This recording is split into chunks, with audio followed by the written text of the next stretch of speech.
کہ اس سجدے کا کیا فائدہ ہے؟ جب انسان سجدہ کرتا ہے 96 مرتبہ ہر روز آپ اللہ کی بارگاہ میں جب سجدہ کرتے ہیں تو آپ کے دماغ میں جب دوران خون کا اضافہ ہوتا ہے، جب بلڈ سرکولیشن کا اضافہ ہوتا ہے تو سائنسائٹس جیسی بیماریوں کا یہ مقابلہ کرتا ہے۔ یہ سجدہ، یہ جو ہمارے سائنسز ہیں نا، بالخصوص ہمارے پیرانیزل سائنسز جو ہیں یا میگزیلری سائنسز جو ہیں یا فرنٹل سائنسز جو ہیں، جب یہ بند ہو جاتے ہیں تو جب ہم سجدہ کرتے ہیں تو سجدے کی برکت سے دوران خون میں چونکہ اضافہ ہوتا ہے تو یہ سائنسز کھلتے ہیں۔ یہ ہمارے دماغ میں اور ہمارے دماغ اور جبڑوں کے اوپر کی ہڈیاں ہیں جن میں رطوبت جب جمع ہو جاتی ہے، اگر جم جاتی ہے تو اس سے ہمارے سائنسز بند ہو جاتے ہیں، اور یہ ایک نیچرل ٹریٹمنٹ ہے، ایک قدرتی علاج ہے اللہ عز و جل کی جانب سے، کیونکہ ویسے ہمارا جسم بالکل سیدھا رہتا ہے اور اس سے ہم سائنسز کے کھلنے کا کوئی اہتمام نہیں ہوتا، کوئی عمل نہیں ہوتا، لیکن جب ہم سجدہ کرتے ہیں اور دن میں 96 مرتبہ سجدہ کرتے ہیں تو اس سے ہمارے سائنسز بھی کھل جاتے ہیں۔ یعنی یہ اللہ عز و جل کی جانب سے یہ علاج ہے۔ اگر کسی کو سائنسائٹس کی بیماری کی شکایت ہو، وہ نماز ادا کرنا شروع کر دے،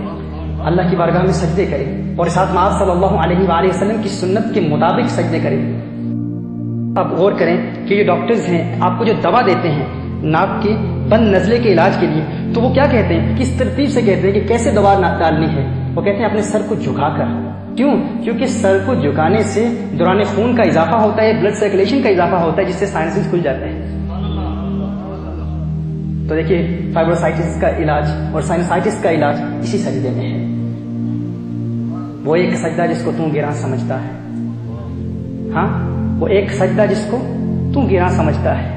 1000 سجدوں سے دیتا ہے آدمی کو نجات۔ در در در دیے در در نالم در بن جا ایک دردہ،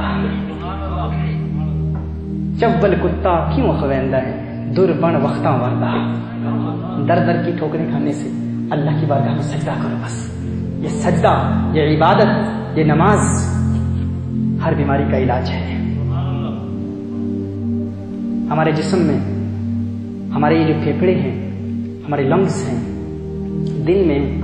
ان کا فقط 2/3 حصہ، زندگی بھر میں لنگس کا فقط 2/3 حصہ ہے، 2/3 حصہ ہے جن میں ہوا ایئر آتی ہے اور جاتی ہے،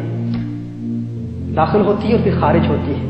یعنی 1/3 حصہ جو اس کا باقی 1/3 حصہ ہے، اس میں جو ایئر داخل ہوتی ہے وہ وہیں رکی رہتی ہے، وہ خارج نہیں ہوتی، اس کو ریزیڈول ایئر کہتے ہیں، جو انسان کے لنگز میں رہتی ہے، رکی رہتی ہے، ریزیڈول ایئر کہتے ہیں اس کو۔ اور یہ جو ایئر ہے یہ انسان کی لنگز میں رہتی ہے، کیوں؟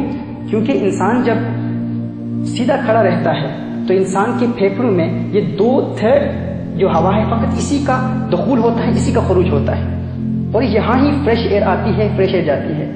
لیکن وہ جو ریزیڈول ایئر ہے اس کے خروج کا کیا اہتمام ہے؟ وہ سجدے میں ہے۔ یہ جو سجدہ ہم کرتے ہیں اس سے ہمارے ابڈومینل وسرا پر پریشر پڑتا ہے،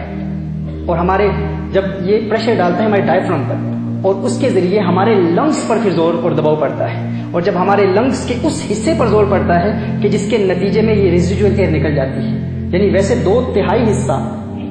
پھیپھڑوں سے ہوا کا خروج ہوتا ہے، لیکن جب ہم سجدہ کرتے ہیں اور دن میں 96 مرتبہ سجدہ کرتے ہیں، 96 مرتبہ ہم سجدہ کرتے ہیں، تو اس سجدے کی برکت کیا ہے کہ وہ ریزیڈول ایئر بھی نکل جاتی ہے،